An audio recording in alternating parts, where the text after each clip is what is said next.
Ayo kita mulai.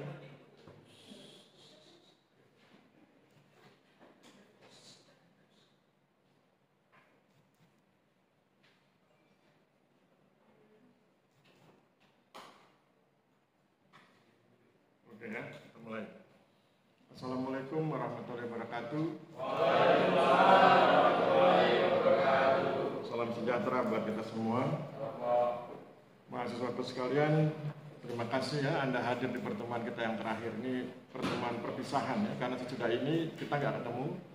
Semester 2 kita nggak bertemu, nanti semester 3, 4, 5 dan seterusnya kita bertemu. Dan Anda tentu tahu ya, kalau ketemu dengan saya nanti di semester-semester yang akan datang, kekuatan materi kuliah saya adalah pada logikanya ya, bukan pada hafalannya, bukan pada hitungannya. Jadi Anda nggak perlu menghitung, nggak perlu menghafal, tapi Anda memainkan logika. Oleh sebab itu teknik belajarnya adalah dibaca, ikro, ya, bacalah. Jadi materi yang saya sampaikan mohon dibaca. Hari ini kita punya acara presentasi 3 narasumber mahasiswa. Sesudah itu saya akan presentasi sedikit tentang Polstranas. Karena nanti selebihnya saya minta Anda baca sendiri, saya akan membahas slide yang penting-penting saja. Kemudian sesudah itu kita akan bahas kisi-kisi UAS, ujian akhir semester ya, supaya kemudian kita bisa melewati semester 1 dengan baik. Oke, siapa yang bersedia tampil? Sekarang giliran laki-laki atau perempuan? Laki-laki atau perempuan? Minggu kemarin perempuan ya? Oke, sekarang laki-laki. Ya. Aplaus buat yang laki-laki ya. Ya. Kalau gitu saya minta bantuan putri 1 orang. Minta bantuan putri dampingi saya. Pilih. Ayo, siapa yang bersedia? Putri 1 orang. Bantu-bantu. Ayo, Mbak. Ya. Tolong pilihkan 3 laki-laki, Mbak. Karena namanya saya agak susah bedakan. Dari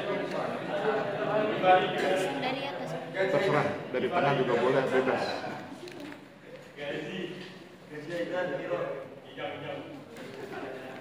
Ini laki-laki. Oh, sudah pernah, yang belum.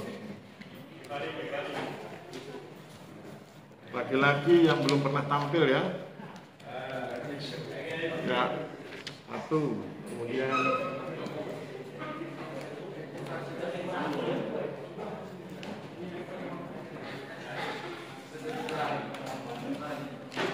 dua, 1 lagi Mbak.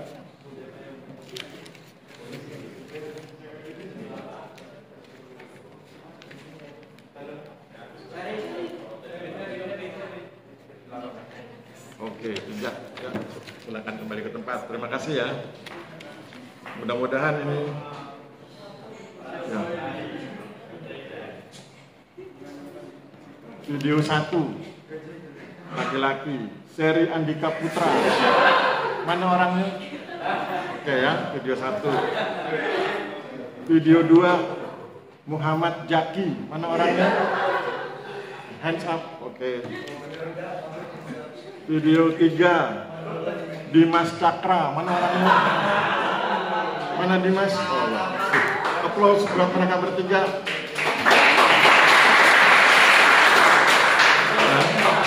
Oke ya, jadi masing-masing siap dengan tugasnya.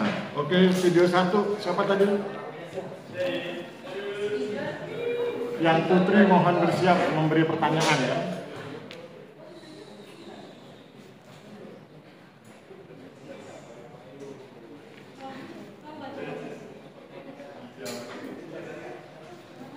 Silakan Mas. Mikrofonnya. Apanya taruh sini aja. Biar Mas jatuh. Kita dengarkan ya. Perkenalkan diri Mas. Assalamualaikum warahmatullahi wabarakatuh. Waalaikumsalam warahmatullahi wabarakatuh. Izin memperkenalkan diri Pak. Nama saya Seri Andika Putra, asal dari Bantul, Yogyakarta. Aplaus buat Bantul. Thank you, silakan lanjut. Jadi pada video 1 saya akan menjelaskan 5 poin yang berkaitan dengan politik strategi nasional. Yang poin pertama, meningkatkan pendapatan masyarakat.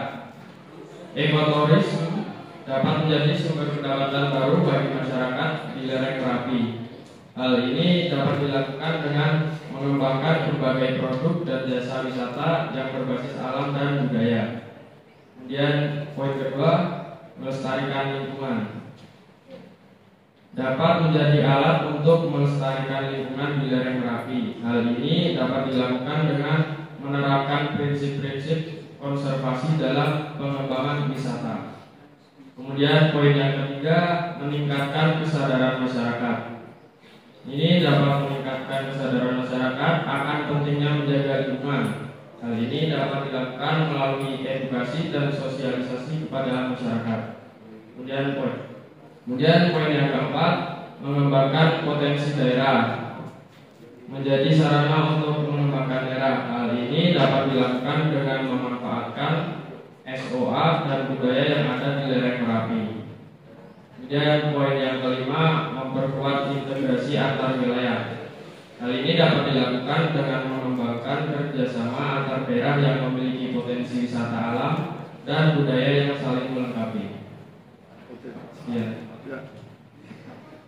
Oke ya, jadi narasumber 1 sudah mencoba menghubungkan antara video 1 dengan Polstranas, politik strategi nasional. Saya ingin menambahkan apa yang disampaikan oleh narasumber 1.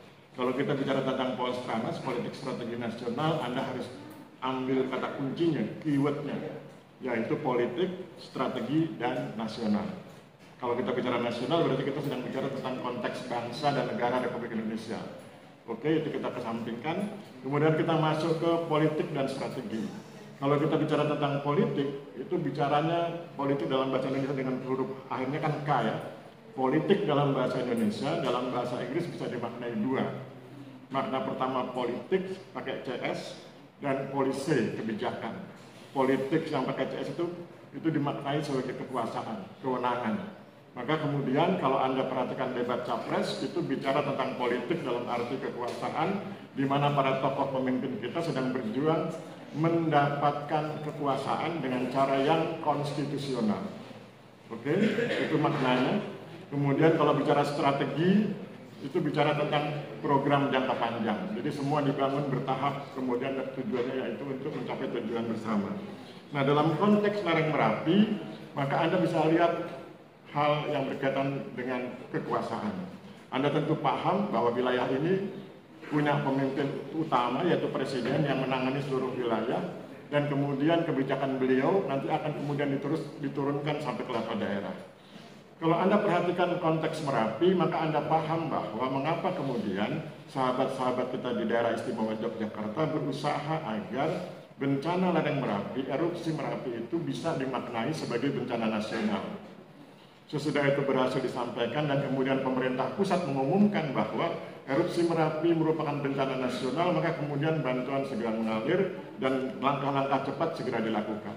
Maka kemudian mereka yang terdampak bencana kemudian ditempatkan di wilayah yang aman yang kita sebut dengan istilah huntap, hunian tetap, sedangkan kawasan rawan bencananya tetap bisa digarap, tetapi dengan catatan mereka harus segera dievakuasi bila terjadi erupsi Merapi. Itu artinya apa? Artinya kita sedang bicara tentang kekuasaan yang berjenjang dari pusat, provinsi, kabupaten, dan seterusnya. Kita sedang bicara apa? Sedang bicara kebijakan. Bagaimana kebijakan pusat kemudian diwujudkan di level daerah. Kita sedang bicara apa? Kita sedang bicara strategi. Karena itu bicara tentang bagaimana strategi jangka panjang agar masyarakat lereng Merapi itu tetap bisa survive meskipun Merapi sekali-sekali erupsi. Itu ya, itu hubungan antara video 1 dengan Polstranas. Oke, sekarang saya persilakan yang putri yang berkenan mengajukan pertanyaan. Siapa? Dari Bantul ada? Mana orangnya? Bantul? Nggak ada? Ada nggak? Nggak ada ya? Kalau gitu dari Jogja, daerah istimewa Yogyakarta ada? Mana? Di mana? Nggak ada. Oke. Nggak ada. Kalau gitu dari Pulau Jawa. Siapa dari Pulau Jawa yang putri? Banyak. Ayo. Kalau gitu gini, saya persilahkan narasumber menunjuk ya. Kau pilih siapa? Sebut nama aja. Ya. Putri aja. Sebut nama. Ayo cepat. Biar kita cepat selesai. Sama Alila, Pak. Ya, silakan diri yang disebut namanya. Mana orangnya? Ya, silakan Mbak. Ajukan pertanyaan.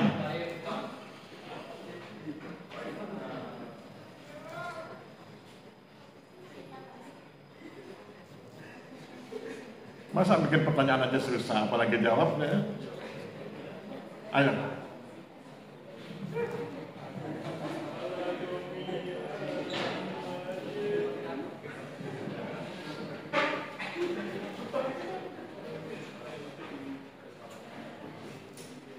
Ayo cepat, biar kita cepat selesai. Sudah ditunggu Ibu Kantin.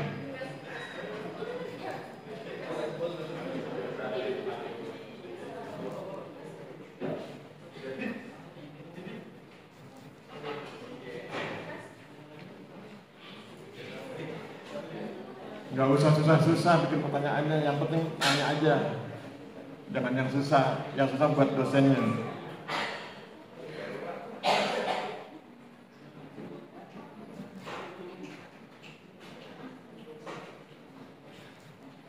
Ayo.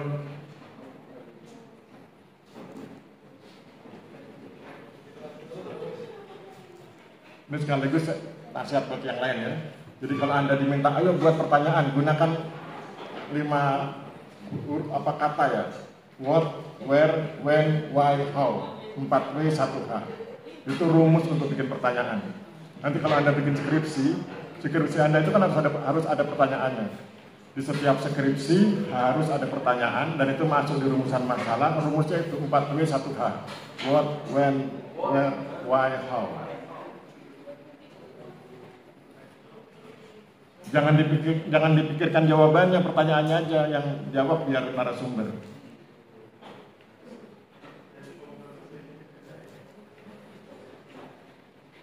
Ayo cepat, katanya mau jadi dosen. Kalau jadi dosen harus bisa bikin pertanyaan.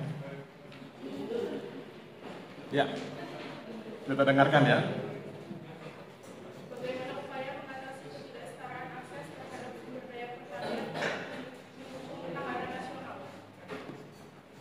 Kita sedang bahas Polstranas, itu ketahanan nasional, berarti sudah lewat.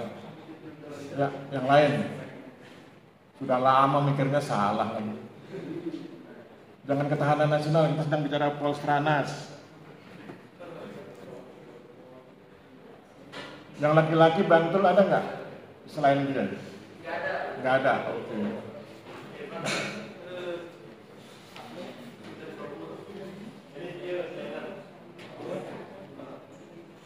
Oke ya, terlalu lama. Kita ganti yang laki-laki aja. Ayo, siapa yang laki-laki yang bersedia mengajukan pertanyaan? Karena lama sekali. Ayo, masa bikin pertanyaan aja nggak bisa. Kalau Anda pengen jadi dosen, harus pintar bikin pertanyaan. Ada? Kalau nggak ada, saya tunjuk ya. Laki-laki atau perempuan? Oke. Mana Ajam Ardiansyah? Ya, ajukan pertanyaan Mas. Apa saja?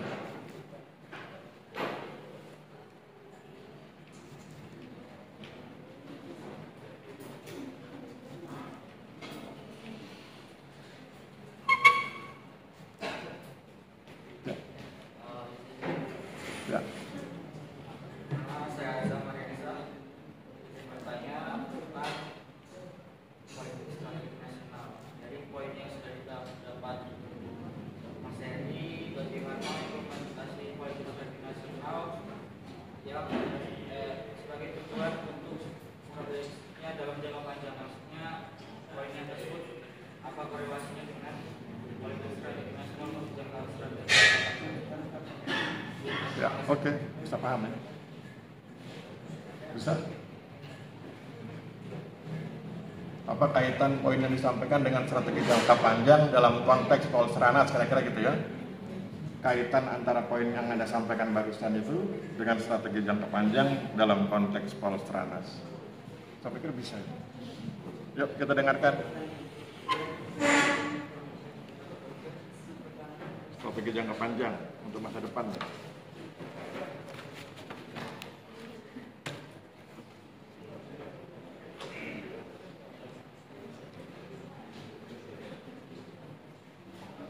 Strategi jangka panjang.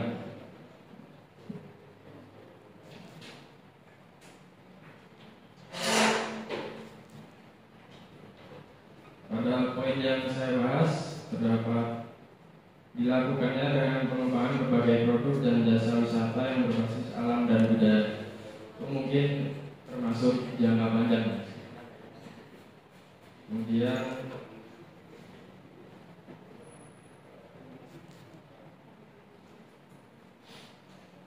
mengedukasi masyarakat dan sosialisasi masyarakat. Kemudian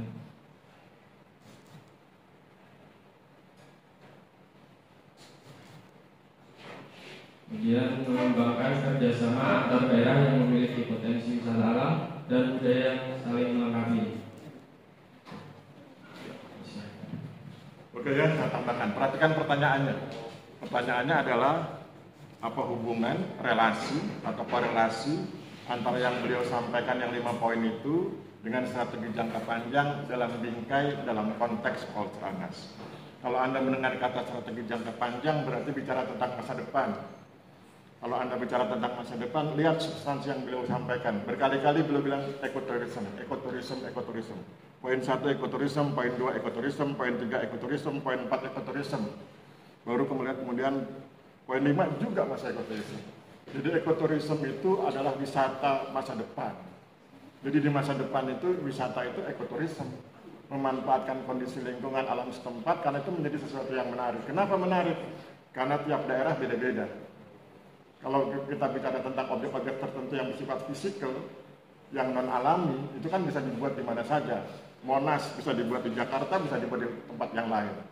Ya, Anda kan sering lihatnya misalnya tugu apa ada di mana-mana, tapi kalau bicara tentang keindahan alam yang unik, yang khas, ekoturism itu hanya ada di satu tempat. Dan itu wisata masa depan. Di satu sisi bisa mendatangkan uang, bisa mendapatkan pendapatan, di sisi lain sekaligus untuk konservasi alam. Ya. Saya pikir demikian tentang ekoturism sebagai wisata masa depan. Applause buat narasumber 1. Terima kasih. Oke, silakan berbicara. Mas kamu. Thank you buat Ajam ya. Narasumber 2 siapa tadi? Oh ya. Ya. Ya apa?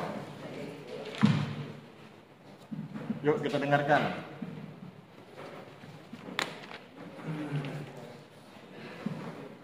Assalamualaikum warahmatullahi wabarakatuh. Waalaikumsalam warahmatullahi wabarakatuh. Perkenalkan, nama saya Muhammad Jadi, saya berasal dari Sumatera Utara, Kota Medan. Ya, aplaus buat Medan. Aplausnya. Ya, thank you. Ya, langsung. Oke, dari video 2 poin yang saya ambil adalah 1. Penghentian transmisi nilai pertanahan masa lalu dan menggantikannya dengan nilai masa kini yang relevan dengan kehidupan yang lebih kompleks. 2. Terwujudnya keadilan, kesejahteraan dan harmoni sosial adalah ketika kesadaran agraria telah berhasil berkembang di masyarakat. Lalu membangun kepercayaan dan hubungan baik antara petugas kantor pertanahan dan masyarakat desa dengan cara petugas pertanahan mentransmisikan nilai-nilai pertanahan dengan sebaik-baiknya. 4. Adanya pengakuan satu sama lain dari petugas kantor pertanahan tentang pentingnya masyarakat dan sebaliknya dapat memperkuat persatuan. Yang kelima, wujud dari transmisi bermanfaat untuk melindungi hak atas tanah seseorang dan timbul hubungan baik antara masyarakat. Basis petugas kantor pertanahan adalah motif tindakan dan perilaku ketepatan dan renovasi, sedangkan basis masyarakat adalah motif pengamatan dan kesediaan menerima transmisi. Sudah? Oke, kalau gitu jelaskan hubungan antara video 2 dengan Polstranas. Di mana hubungannya? Di mana titik temunya antara video 2 dengan Polstranas? Video 2 cerita tentang transmisi ya. Transmisi nilai-nilai pertanahan, mengalihkan konsep tentang pertanahan dari orang BPN ke masyarakat. Di mana titik temunya dengan Polstranas? Kamu ngomong, Forum. Mungkin yang bisa diambil adalah adanya pengakuan satu sama lain dari petugas kantor pertanahan tentang pentingnya masyarakat dan sebaliknya dapat memperkuat persatuan. Kalau saya tanya, kalau saya bilang tentang titik temu, maka Anda jelaskan transmisi nilai-nilai pertanahan itu membahas apa, Polstranas membahas apa, itu harus sama, harus cocok atau bersesuaian. Begitu?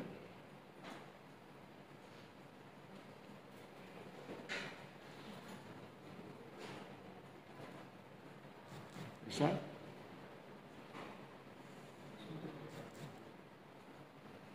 Di mana titik temunya antara Polstranas dengan transmisi nilai-nilai pertanahan?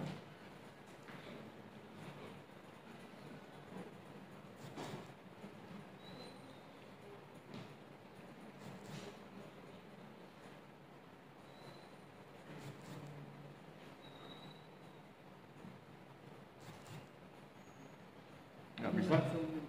Ya, ke floor langsung. Membangun kepercayaan dan hubungan baik antara petugas kantor pertanahan dan masyarakat desa dengan cara petugas pertanahan mentransmisikan nilai-nilai pertanahan dengan sebaik-baiknya. Oke. Oke ya, jadi masih belum pas. Kalau saya bilang di mana titik temunya antara transmisi nilai-nilai pertanahan dengan Polstranas? Titik temunya adalah pada transformasi masyarakat. Transmisi nilai-nilai pertanahan itu tujuannya untuk melakukan transformasi masyarakat. Transformasi itu perubahan. Dengan menerapkan transmisi nilai-nilai pertanahan, dialihkan pengetahuannya dari BPN ke masyarakat, itu terjadi transformasi. Masyarakat bertransformasi. Dulunya nggak tahu, sekarang tahu. Dulu nggak bisa, sekarang bisa. Dulu nggak mau, sekarang mau. Dulu nggak tahu soal pentingnya hak atas tanah. Dulu nggak tahu tentang pentingnya dokumen berkaitan dengan pertanahan, sekarang tahu.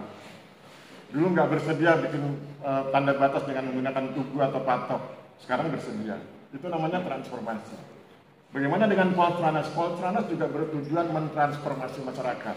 Anda lihat bagaimana kekuasaan dari mulai level pusat sampai ke level daerah itu menjalankan kebijakan untuk merubah masyarakat dari tidak berkemajuan menjadi berkemajuan.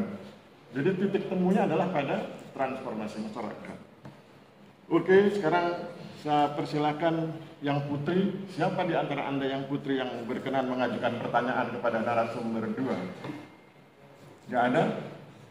Kalau nggak ada saya tunjuk. Saya sudah pegang ada 3 nama di meja saya ini. Ada?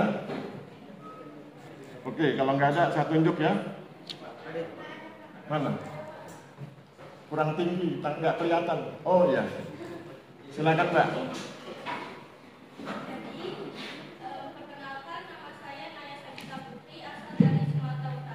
Ya. Jadi pertanyaan dari saya, seperti yang dijelaskan Saudara Zaki, menurut Anda poin mana yang paling menunjukkan politik strategi nasional? Oke ya, poin mana yang paling menunjukkan Polstranas? Oke, silakan Mas. Saya pikir bisa dijawab. Ya, silakan duduk. Terima kasih. Anda kan bicara 5 poin ya. Poin mana yang menurut Anda paling dekat dengan Polstranas?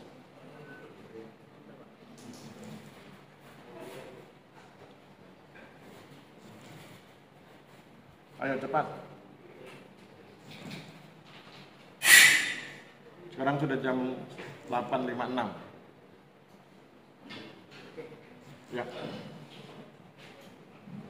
Mungkin yang dari pertanyaan tadi terdapat di poin 2 ya, terwujudnya keadilan dan kesejahteraan dan harmoni sosial adalah ketika kesadaran agraria telah berhasil berkembang di masyarakat. Apa hubungannya dengan Polstranas? Apa hubungannya poin itu dengan Polstranas? Wujud dari transmisi bermanfaat untuk melindungi hak atas tanah seseorang dan timbul hubungan baik antar masyarakat. Basis petugas kantor pertanahan adalah motif tindakan dan perilaku ketepatan dan renovasi, sedangkan basis masyarakat adalah motif pengamatan dan kesediaan penerima transmisi. Kayaknya belum nyambung ya, walaupun banyak kalimatnya tapi belum nyambung. Sekarang kita perkuat, kita pertegas. Poin berapa dari 5 poin yang kamu sampaikan yang paling dekat dengan Polstranas? Poin berapa dulu? Kamu kan bikin 5 poin itu, poin berapa yang paling dekat dengan Polstranas? Ayo cepat.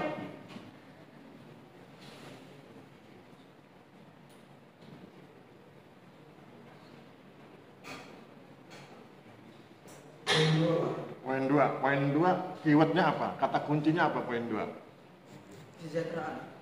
Oke, apa hubungannya kesejahteraan dengan Polstranas? Kesejahteraan dengan Polstranas adalah berkaitan satu antara lain dengan pemerintah dan masyarakat, Pak, dan keadilan dan kesejahteraan dan harmonis. Kesejahteraan, saya bantu ya. Kesejahteraan sangat erat kaitannya dengan Polstranas karena tujuan dari Polstranas adalah mewujudkan kesejahteraan. Begitu. Jadi kalau ditanya poin mana yang paling dekat dengan Polstranas, poin 2. Apa intinya kesejahteraan? Kenapa kesejahteraan dekat? Karena Polstranas itu bertujuan untuk mewujudkan kesejahteraan. Gitu ya. Aplaus buat beliau. Terima kasih. Oke.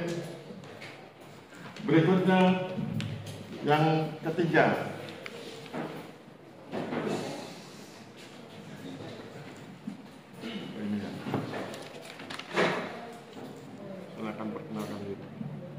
Assalamualaikum warahmatullahi wabarakatuh. Waalaikumsalam warahmatullahi wabarakatuh.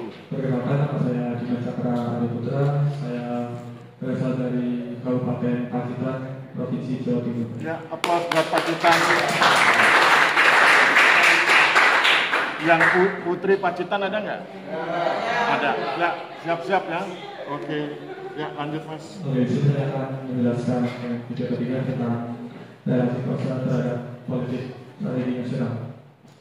Dan poin pertama itu relasi kuasa dibedakan menjadi 3, power to empower atau bisa disebut kekuasaan untuk memberdayakan.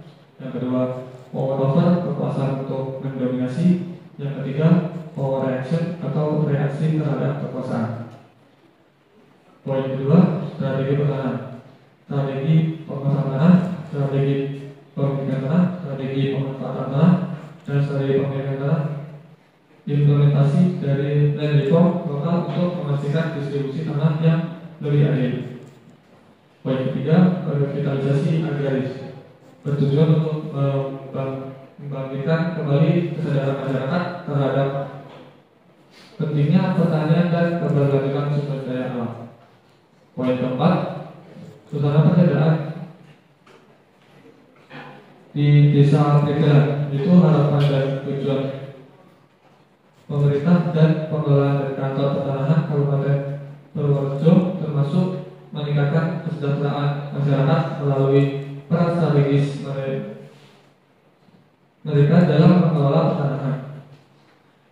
Poin kelima, keterkaitan dengan politik strategis nasional. Itu konsep-konsep seperti relasi kuasa, strategi pertanahan, dan revitalisasi agraris memiliki relevansi dengan politik strategis. Sekian, terima kasih.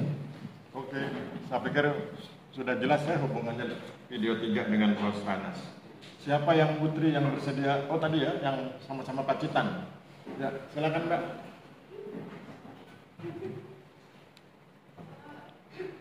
Diri Mbak nggak kelihatan. Ah ya. Perkenalkan, nama saya Dimas Syahrini, asal dari Pacitan, Jawa Timur. Saya memiliki pertanyaan, di bidang apakah konsep-konsep seperti relasi kuasa, strategi pertanahan, dan revitalisasi agraris berjalan? Ya, oke, paham ya. Yang kita dengarkan. Di sini saya akan jawab pertanyaan dari Hervina. Konsep seperti relasi kuasa, strategi pertahanan, dan revitalisasi agraris itu dia sangat relevan dengan politik strategis ya, terutama seperti kebijakan pertanian, penguasaan sumber daya alam, dan juga pembangunan berkelanjutan. Sekian, terima kasih. Ya, cukup. Oke, aplaus buat narasumber 3. Terima kasih. Silakan menjawab. Oke, thank you. Apa enggak ketinggalan? Oh, iya.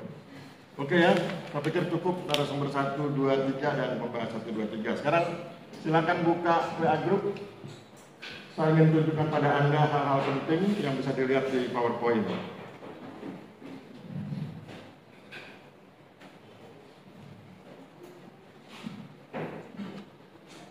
Lihat PowerPoint ke-7 itu ya, judulnya Stranas, Politik dan Strategi Nasional. Saya ingin ajak Anda untuk membahas slide ketiga ya, tentang pengertian strategi. Jadi kalau Anda bicara tentang strategi, itu sebetulnya kan awalnya diambil dari terminologi militer. Jadi strategi itu awalnya kan merupakan the art of the general. Jadi seninya para jenderal itu disebut strategi. Maka kemudian orang bilangnya, oh itu teknik merancang kegiatan jangka panjang. Ya. Kemudian kalau Anda lihat Karl von Clausewitz menyatakan bahwa strategi adalah pengetahuan tentang penggunaan pertempuran untuk memenangkan peperangan, sedangkan perang adalah kelanjutan dari politik. Jadi kalau Anda perhatikan perang antara Hamas ya, Hamas dengan Israel, itu kan Anda bisa lihat bagaimana masing-masing pihak mengatur strateginya masing-masing. Masing-masing pihak mengatur strategi untuk memenangkan pertempuran. Itu strategi. Tapi kemudian dalam konteks manajemen, strategi itu dipandang sebagai tahapan-tahapan yang harus disediakan untuk pencapaian tujuan masa depan. Kemudian saya ingin fokus kepada stratifikasi politik, ya, stratifikasi politik nasional. Jadi politik nasional itu berjenjang dari yang paling puncak sampai yang level daerah. Ada namanya kebijakan puncak. Kebijakan puncak itu bersifat menyeluruh dan nasional, meliputi kebijakan untuk mengatasi masalah makro politik bangsa Indonesia. Jadi ada kebijakan makro, kebijakan puncak. Di bawahnya kebijakan makro ada kebijakan umum. Ini hampir mirip ya. Sama-sama di level pusat. Kebijakan umum itu bersifat menyeluruh dan nasional yang meliputi strategi guna mencapai tujuan. Jadi kalau kebijakan puncak itu sifatnya masih makro, orang sering bilang masih abstrak begitu. Nah kalau sudah mulai masuk yang hal-hal teknis tapi dalam konteks makro ya, itu kebijakan umum. Nah itu disebut sebagai kebijakan umum ya, bersifat ada strategi di dalamnya. Kalau yang kebijakan puncak belum ada strategi, masih bersifat filosofi atau abstrak. Kemudian begitu masuk ke hal-hal yang bersifat strategi, itu sudah masuk di kebijakan umum. Kemudian ada lagi yang namanya kebijakan khusus. Kebijakan khusus itu maksudnya sudah ke pembidangan. Misalnya kementerian itu kebijakan khusus.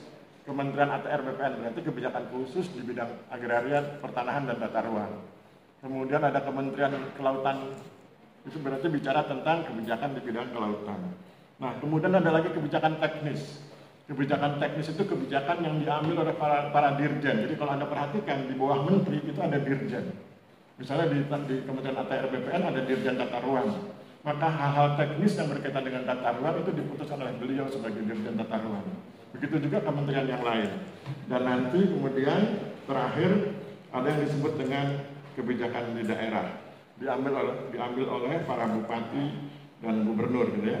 Kemudian kalau Anda perhatikan mulai dari slide ke-8 sampai slide yang berikutnya itu ada, kalau ngomong tentang Polstranas itu diimplementasikan atau dilaksanakan di hampir semua aspek kehidupan. Ada hukum, ada ekonomi, politik, dan lain-lain. Kemudian kalau selanjutnya nanti Anda baca di slide ke-12 dan seterusnya, itu saya mencoba menunjukkan bahwa ada hubungan loh antara transmisi nilai-nilai pertanahan dengan Polstranas, gitu ya. Kemudian selesai. Jadi itu yang ingin saya jelaskan tentang Polstranas secara singkat, nanti yang selebihnya Anda baca sendiri. Sekarang saya ingin cerita tentang UAS.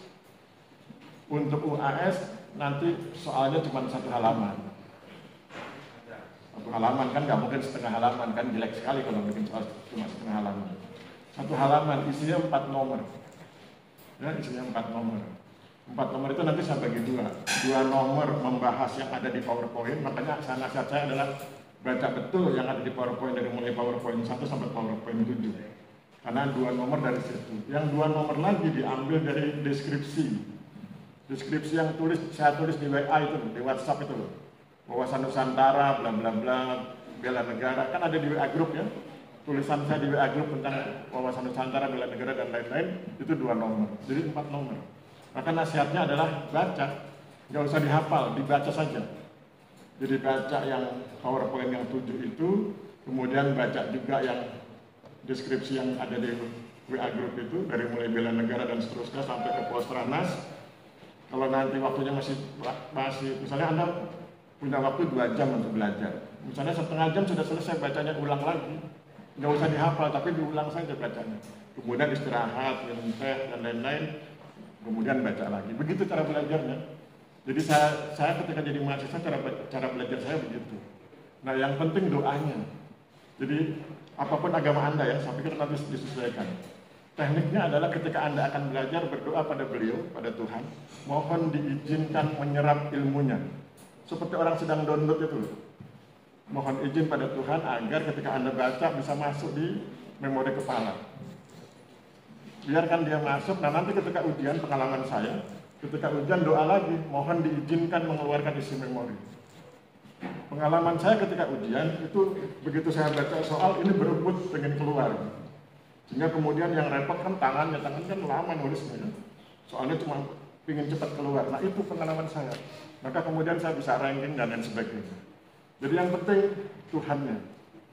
Jadi apapun agama Anda ya, komunikasikan dengan beliau, ketika belajar mohon izin menyerap ilmunya, dan ketika ujian mohon izin mengeluarkan yang ada di memori kepala. Sesudah itu serahkan pada beliau, pada Tuhan. Ingat rumusnya ya, galau. GALAU. God always listening, always understanding. Tuhan itu apa? Selalu mengerti dan selalu paham apa yang Anda inginkan ya. Jadi begitu. Dan nasihat yang paling penting adalah jangan mencontek. Saya ulang-ulang supaya Anda tidak lupa ya. Jangan mencontek, karena kalau Anda mencontek saya wajib ngasih nilai E dan itu saya paling nggak suka. Tapi wajib karena sudah kontrak dosen begitu. Jadi jangan mencontek. Kemudian Pak Aris gimana kalau saya blank? Ngarang. Jadi kalau Anda udah blank gitu ya, mungkin tadi malam diputus pacar, hari ini harus ujian, blank kan? Ngarang aja. Tulis aja, tapi jangan tulis sama pacarmu di soal ujian. Ya, ngarang semampunya. Jadi jangan mencontek, kerjakan dengan percaya diri, belajar dengan cara membaca, mohon pada Tuhan diizinkan menyerap ilmunya, dan ketika ujian berdoa pada Tuhan sesuai dengan agama Anda masing-masing, mohon beliau mengizinkan Anda mengeluarkan isi kepala ke dalam bentuk tulisan. Gitu ya? Oke. Mudah-mudahan kita bisa ketemu semester 2, 3, 4 dan seterusnya. Oh, semester 2 nggak ketemu, semester 3 dan seterusnya ya. Sehingga nanti ketika Anda di wisuda saya bilang, yes, mahasiswa saya di wisuda. Terima kasih Tuhan, saya mau bilang begitu ya. Oke, sebelum kita bubar, siapa yang ingin bertanya? Pasti nggak ada. Nggak ada ya, kalau nggak ada kita tutup. Mohon maaf kalau dalam 7 kali pertemuan saya suka ngeledek Anda, suka apa lagi gitu. Nggak pengen ngomong dipaksa ngomong, nggak pengen tampil dipaksa tampil, mohon maaf ya. Pokoknya niat saya baik. Kalau soal cinta, saya cinta pada Anda ya. Dan itu bekal saya untuk apa? Menjadikan STP menjadi lebih baik. Saya pikir demikian, kita akhiri. Wabillahi taufiq wal hidayah. Wassalamualaikum warahmatullahi wabarakatuh. Salam sejahtera buat kita semua. Selamat siang dan terima kasih. Silakan bubar, saya masih menunggu kelas D di ruangan ini. Terima kasih.